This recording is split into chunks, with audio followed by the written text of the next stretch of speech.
Hello and welcome back to the second annual Oscar preview here at the Variant Cast. I'm here, as always, with Trent. We're going to be going over the 10 movies nominated for Best Picture, as well as just a few other fun Oscar things.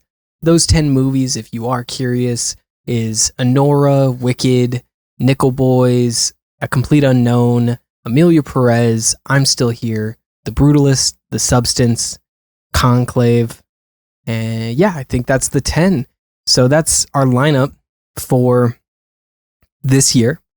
Trent, how would you say this year stacks up, say, against last year's lineup for Best Picture noms? You know, before watching all these movies, I would say that last year was probably better. But you know, after watching all of them, I think that all these movies, most of these movies, do have a solid point of being on this Best Picture nom list. But I do still think that last year had some bangers, you know, with Oppenheimer and what were the other Barbie noms last year? Oh yeah, Barbie. And yeah, so I think that with those and with like the cultural relevance of those movies, I do think that last year would probably top this year for me, but I do think that we have some solid options to choose from this year. I think with the heavy hitters, like you're saying, there's definitely more star power in last year's, but I think the overall consistency of these 10 films is better. And maybe that's just because I didn't have to watch Maestro. So maybe that's it. If you guys are curious, we did watch all of these movies, probably all within the last couple weeks, save for Wicked and Dune Part 2. Pretty much all of these we've kind of crammed in for Oscar season, so they're fresh in our mind, and we're going to go ahead and get into them. We did rank them from 10 to 1, but we don't have the same rankings. So how this is going to work is I'm going to give my number 10, and then Trent will give his number 10. If we have the same number 10, he'll give his number 9, and so on, just like that. So I guess I'll start us off, Trent. To start, we are going to be talking about my least favorite film of this lineup, The Brutalist. So this may be controversial because I do know that this film is in the running to actually win the award, and I'm going to look really dumb.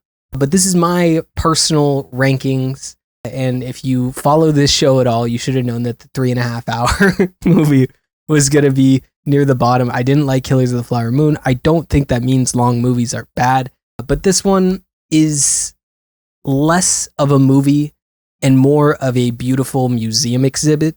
And when I said that this year has a stronger lineup, I do have this film at 10, but 10 for me is a 6 out of 10. Like none of these films I think are bad. And that just goes to show like the quality that is coming out right now. And I do think we have a good batch here. The Brutalist, it's meticulously crafted. It's visually stunning. It's designed to make you feel something. And that something is mostly like just existential dread that you feel throughout the whole movie. And like that is powerful, but when stretched across 3.5 hours with no other themes, it could be kind of draining to like watch it, and it kind of felt like a chore for me. And maybe that's the point. Maybe I'm not enough of an adult to sit down and just watch my emotions get depleted as this film goes on looking beautiful and having stunning shots of New York, some of the best shots of New York I've ever seen.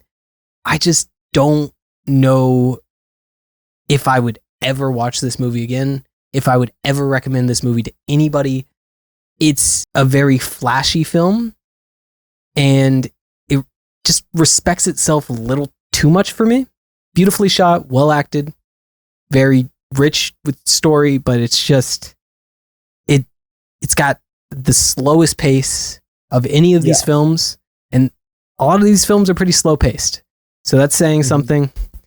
Like, if you love slow, historically accurate, just long, artsy films, you're going to love this thing. But if you watch films to be entertained, I wouldn't recommend it personally. I think it is a masterpiece, but not as an entertainment product. Yeah, I agree with you. I was kind of sold in the first half. You know, I went into this knowing I was going to break this up into two.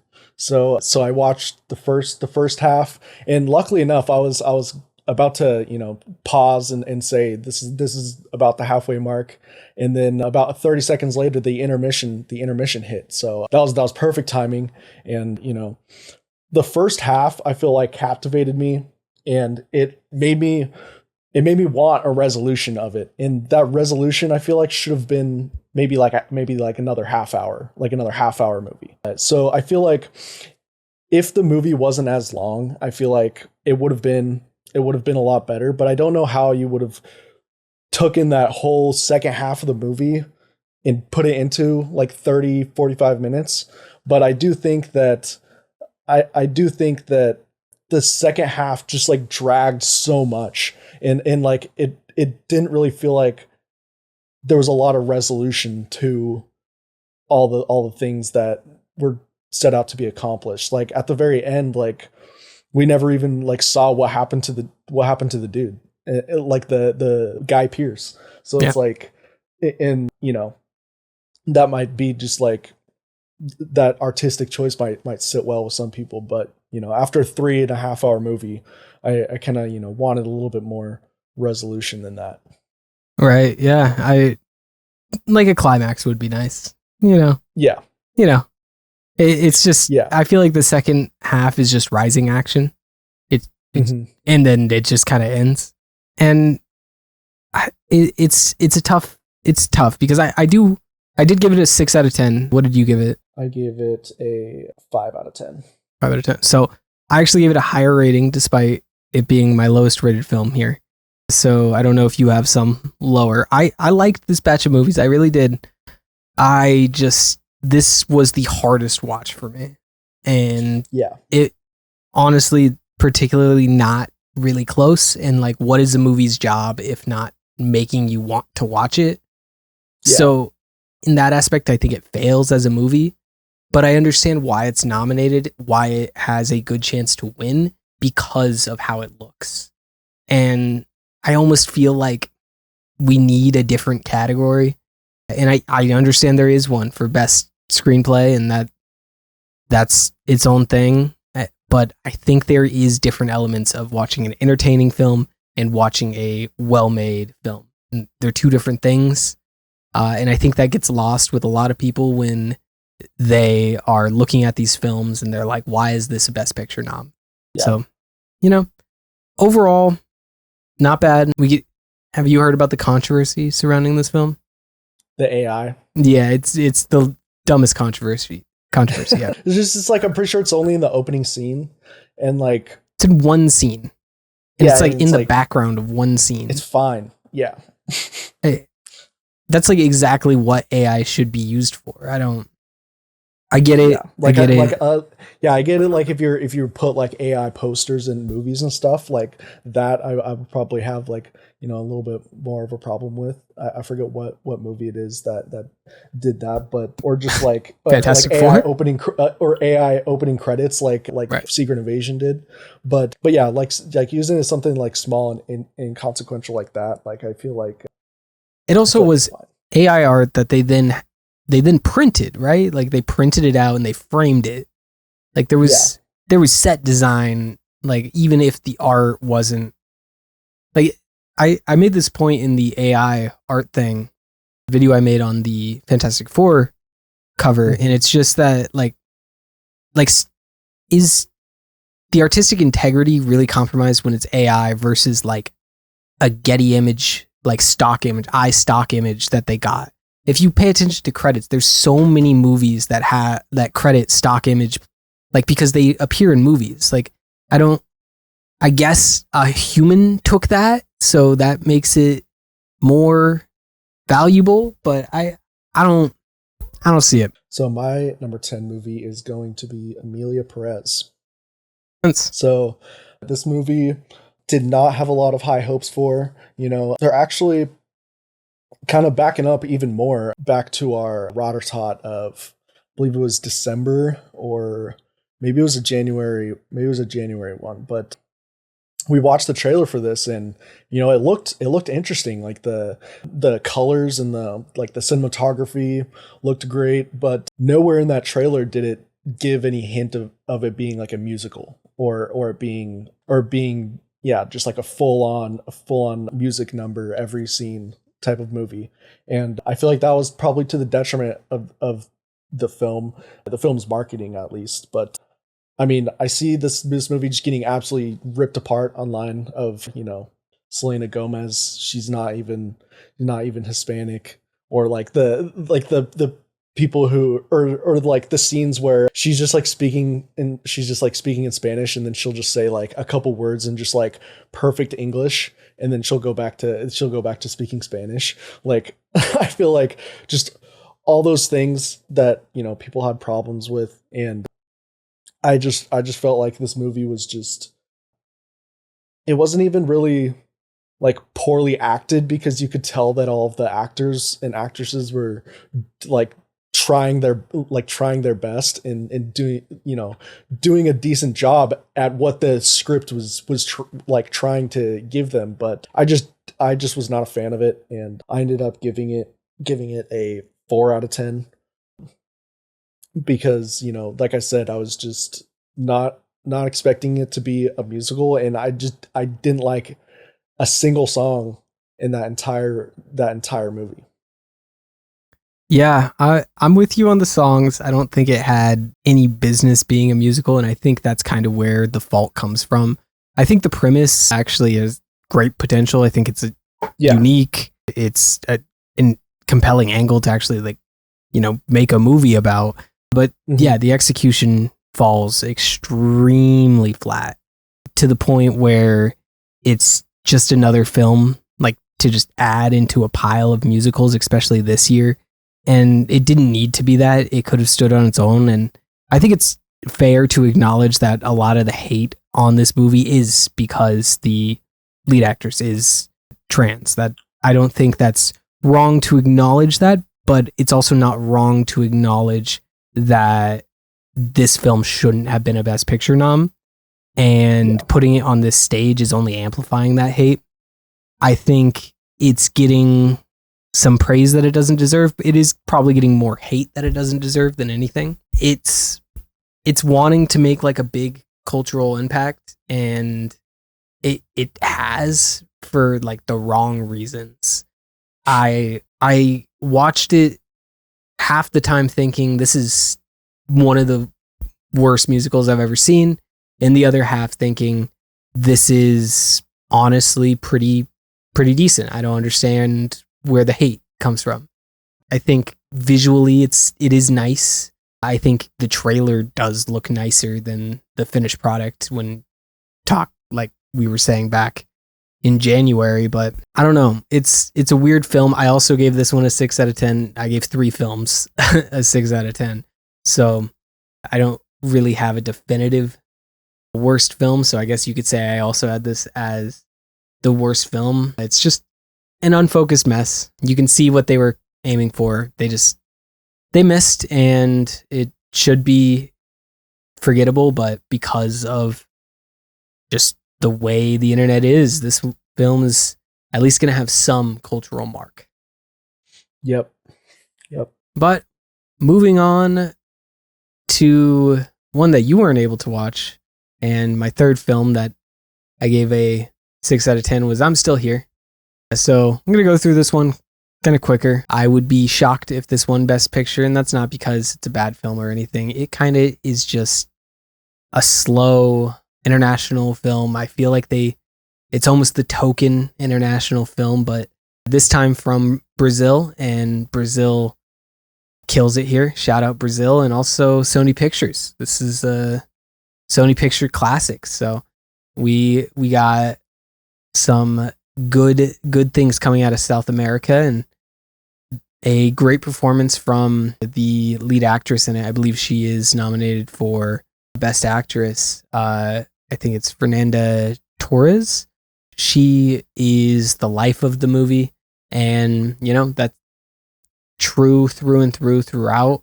It's just slow. It has a lot of good ingredients, but it just doesn't quite come together. There's just not enough of a narrative and a draw in to like hook you and like make you want to keep watching. But there are some really, really good shots.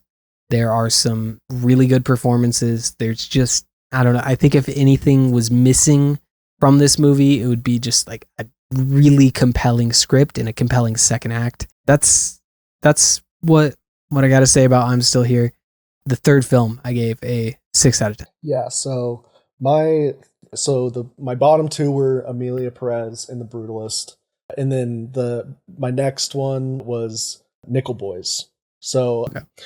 This one I gave a 6 out of 10. We're starting to get into all the rest of the movies. I think I enjoyed. This one had a interesting premise. I really digged the point of view like shots and like the point of view switching halfway through it to like a different character, and like being able to use that as like a storytelling piece to then be able to like switch between both of them in conversations. I thought that was like really interesting and smart. But like, unfortunately, I feel like that premise of it, like the point of view shots, I feel like that kind of puts it in a box. And I feel like that was kind of at the end, it was just kind of, it wasn't necessarily as, meaningful or as I don't know what I'm trying to say, but I guess as meaningful at the end because of those just point of view shots, Yeah. I think this film is interesting. It's based off a book. So I think that's where a lot of the flaws come from. Not from the book, because from what I hear, the book is great and a very important piece of literature. But the story in this film is just rushed and doesn't quite have the right balance to make it work as a full narrative. But the bright spot, like you're saying, is performances. And some of the shots they get, like technically, are so impressive. And this is such a fun film to watch if you are into cinematography, because there are some shots that will probably blow your mind. It's really good, and it's not what I expected from Nickel. I had this film a bit higher, but not much. I had this as a 7 out of 10. I have a lot of these films really close because a lot of times they would just be missing one aspect that was just like not quite there for me. And this one is that it's kind of disengaged, like story from what you're actually seeing on screen.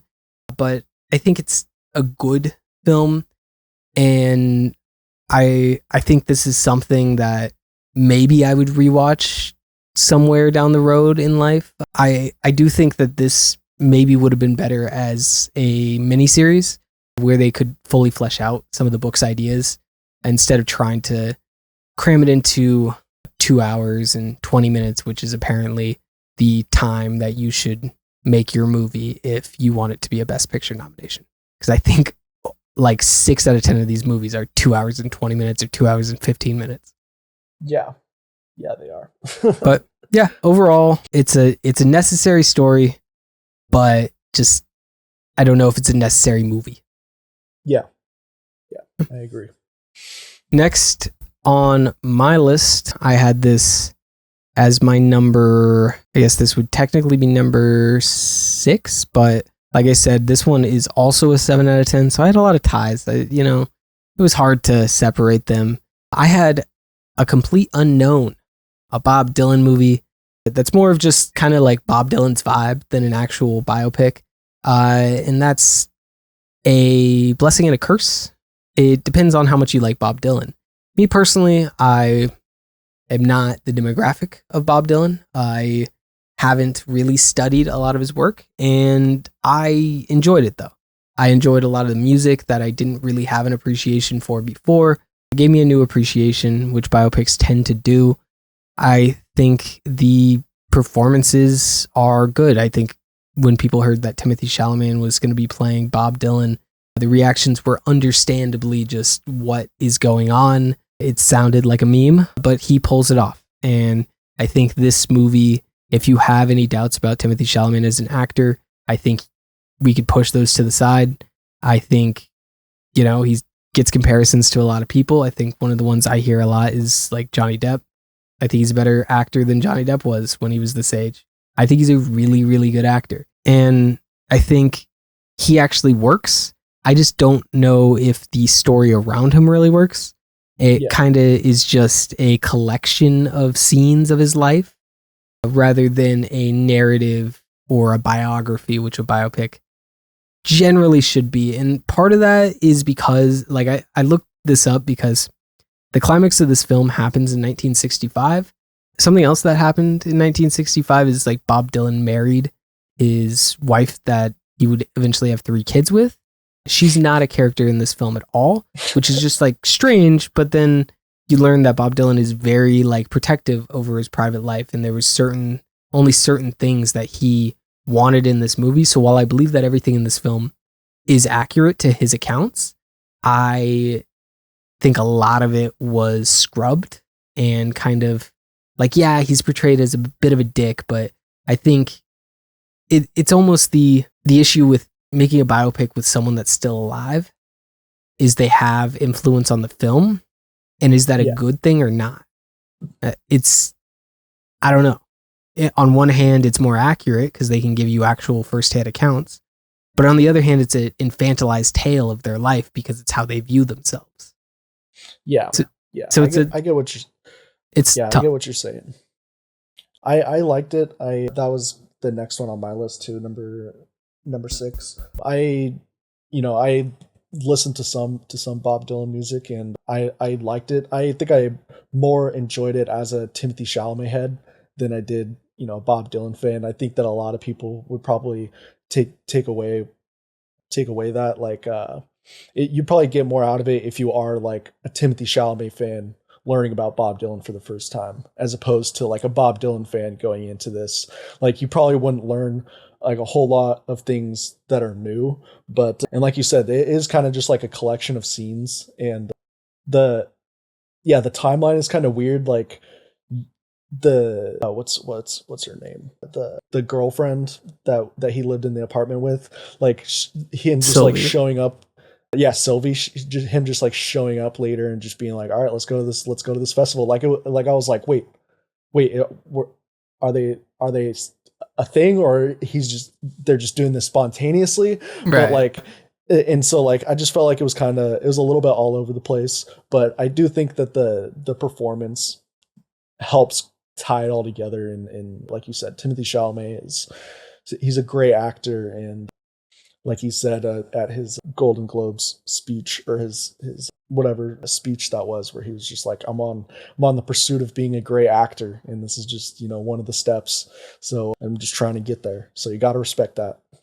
Yeah, I like that he's taking roles that challenge him, and I think that's a good point. If you are a Timothée Chalamet supporter or hater, I would give this a watch, because you're either going to be convinced that, hey, this kid, he can act, he can really act, or you're gonna sit back and just enjoy. I think one of the better fresh faces in Hollywood put on a good performance, and I really enjoyed the 60s setting. Obviously we get a lot of 40s. We had the Brutalist earlier. Last year we had, I think, 3 films in the 40s. I was upset about that. This one we got more 60s, and I really liked the time period in terms of like how they executed it. The sets, there was never a point where I was pointing things out that was like, wait, that didn't exist back then. There was no inconsistencies with the time period, which, you could say is, that should be expected for a film of this size, but it can be hard. And I think they do a really good job of that. I think this film probably could have been focused somewhere else instead of focusing on the 1965 Newport Folk Festival. I don't really understand the importance of focusing it there. I understand that might have been like a big event at the time, but I would much rather, I think, have a focused kind of origin of Bob Dylan rather than this weird infighting between him and folk music, because I don't know if that theme was properly introduced and developed throughout the whole film. It's kind of just touched on early on. Then we get like one or two lines in the middle of the film, and then all of a sudden it is the entire climax is him versus like folk music. So it's interesting, but overall it's a good film. If you like musical biopics, it's worth a watch. You probably already have watched it if you like musical biopics. If you don't like biopics, this isn't going to change your mind. If you don't like, Bob Dylan, then yeah, this would be a weird thing for you to watch. Yeah. Overall, I gave it 7 out of 10. Yeah, I gave it an 8 out of 10. But yeah, I would expect, a little bit better directing than that from James Mangold, the director of, Logan, stuff like that. I just didn't really feel captivated by any shots that I felt like made me be like, yeah, this deserves a best picture. I did like how they touched on like the different 60s like events, like the Cold War and stuff. Yeah. But like I feel like they could have gone more into that, because that's really what makes it feel like a collection of scenes. Is it's like, oh, the Cold War is happening and now he's singing in a bar. And now like imagine if you were just hearing about the Cold War for the first time, you'd probably be so confused. Like, wait, there's going to be a nuclear like attack and then they just move on from it. Like what? Yeah. Shout out the Cold War, man. The best war. All right. What was, I guess this would be my turn. And no, I think that one was yours. Oh, okay, go for it. Because I did Nickel Boys, and then you did that, and then so my next one is going to be Dune. I did put Dune as a 10 out of 10. Keeping my ranking from when I watched it before. It's still I think it's a perfect movie, but does that mean all the other like the next, because they still have 4 films? Are they all 10 out of 10s? No, they're not all 10 out of 10s. Then how is this your 4th? Well, because these are just the ones that I think are going to win. Oh, okay, fair enough. Yeah. I did them based off personal, so maybe there's a slight discrepancy there, but hey, we're working through it. So yeah, I did Dune. It just has a lot of baggage with the first movie. I feel like the first, like it being a sequel to a movie, I just don't think that it's gonna win Best Picture. I do think that the directing's amazing, the acting is incredible, the cinematography is like the best out of the bunch, but I just don't see any world where it wins Best Picture. Well, I agree with you there, and to put some, I didn't rewatch the full movie, but I did rewatch the second half because I remember kind of dozing off during the second half when I watched it the first time. So I gave that another watch and then kind of collected my thoughts. And those thoughts are, it's a spectacle. It is a spectacle full of good performances, and it is a good film. Where it loses me is just, it's a lot. And I know that's like a weak complaint, but it just feels like the entire movie is exposition somehow. And maybe it wouldn't feel like that if I could remember all of these terms better that they're throwing around, like their common sayings, but it throws a lot at you. And I don't know, I feel like it forgets to breathe, and just like outside of action sequences, just develop some characters. It feels like everything is trying to move the plot along. Every scene is trying to move the plot along. And when you have every scene pushing the plot, it almost gets to a point where you don't know what you're actually watching because it's constantly changing. It's a good movie though. I struggle to find words and real complaints because I don't enjoy the film when I watch it, but I don't have valid reasons as to why. And I struggle with that because I generally can, other than, the pacing is a bit all over the place and the exposition is extreme. It is a fairly flawless movie. There's no bad performances. There's no bad visuals. It is so good in so many aspects.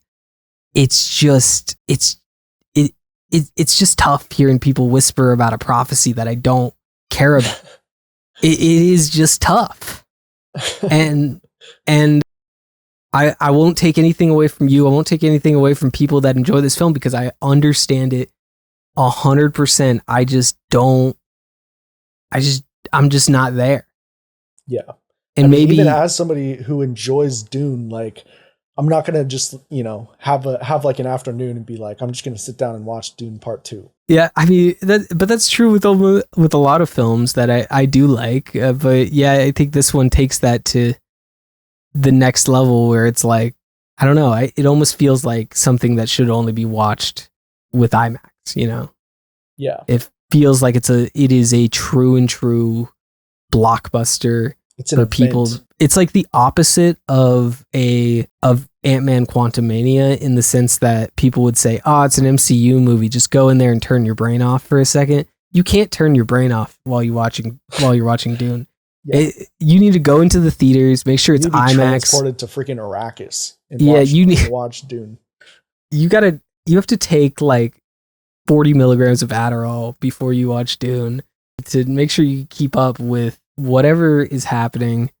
Even on the second viewing, I was still just like, okay, here we go. Now we're doing this thing. And they do explain it. Like, it is not any fault of the film.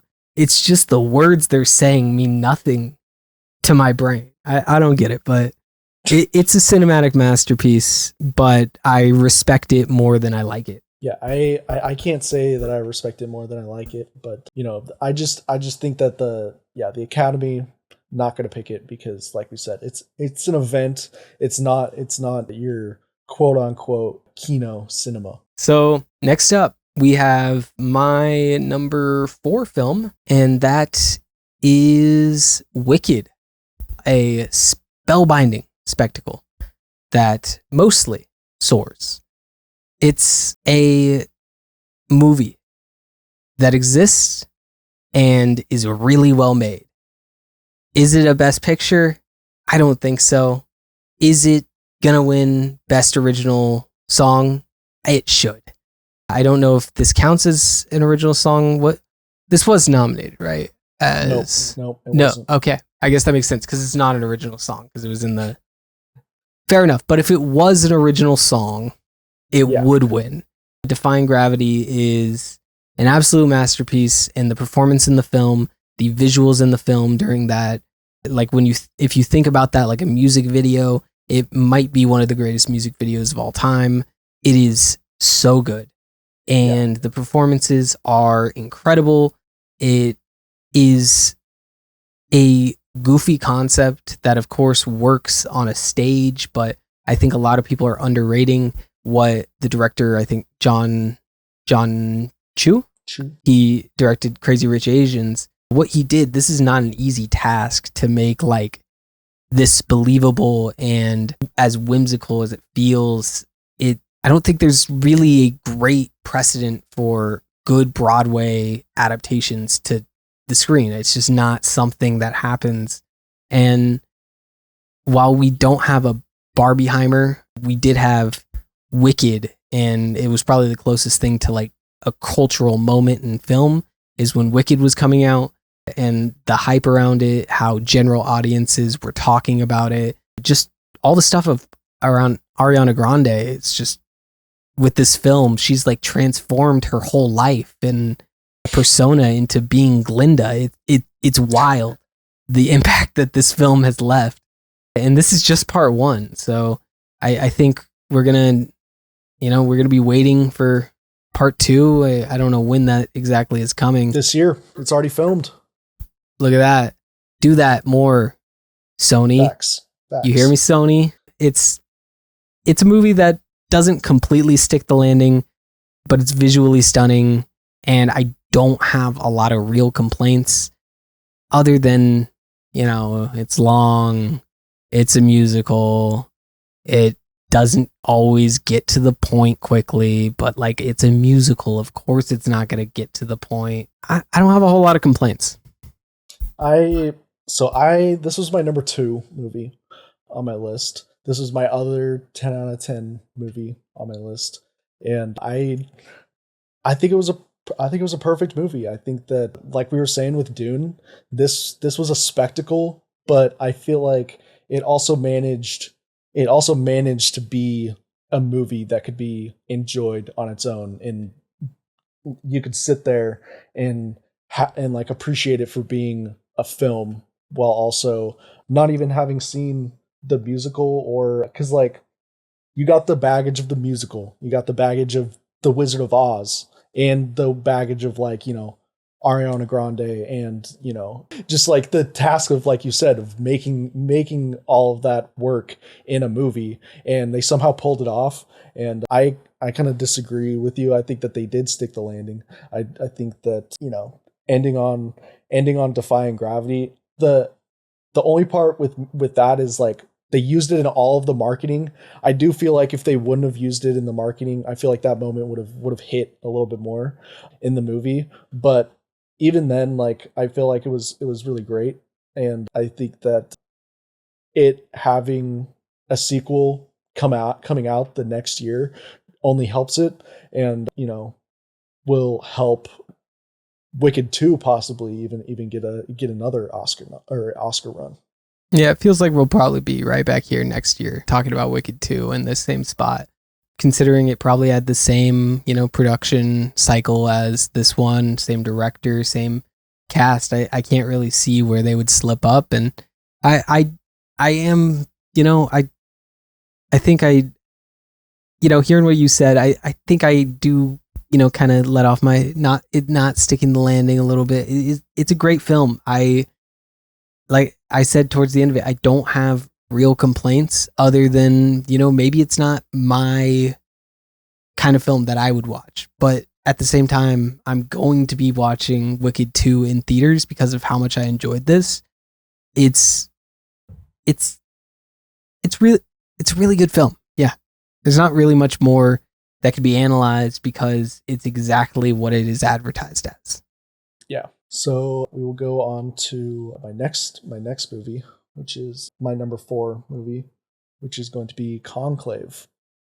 So Conclave was probably my most surprising movie of the year. I was like fully gripped into the movie. Like halfway through it, I was fully invested in all of the different characters and all the different archbishops, and fully just being like you're gonna pick that dude? That's fucking crazy.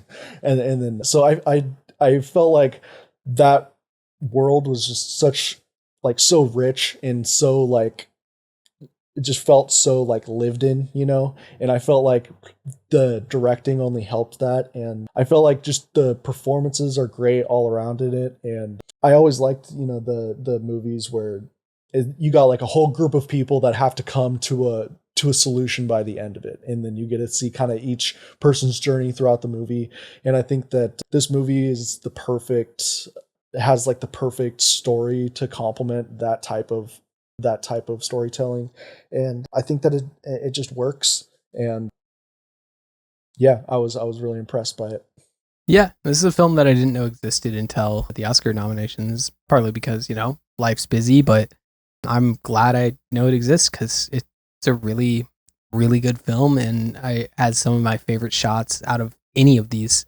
Just how dramatic it looks with the white landscapes and architecture with the red. There's some really striking stuff in here, and the power struggles, the tension, the performances, the overall storytelling of the whole thing is really, really well done. Every decision feels very has so much weight. Everything that they do, especially like you're saying early on, I think if there's anything that you could criticize about this film, it'd probably be the middle. Like, it kind of gets a little muddy in the middle to end, just like being a little drawn out, but it gets a little too invested in its dialogue. Obviously, it's I guess you could say, a political thriller in a way, but it's very, very interesting. And as someone that's not like super into, the Pope, like I wouldn't have expected myself to enjoy this movie as much as I did.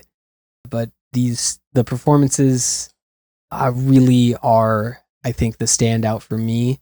And what kind of carry it throughout is everything feels like these are cardinals. Like I'm actually there watching this.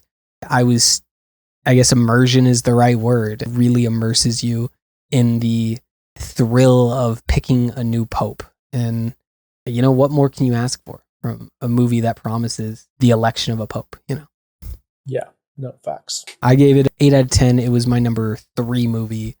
I was very, very happy with it.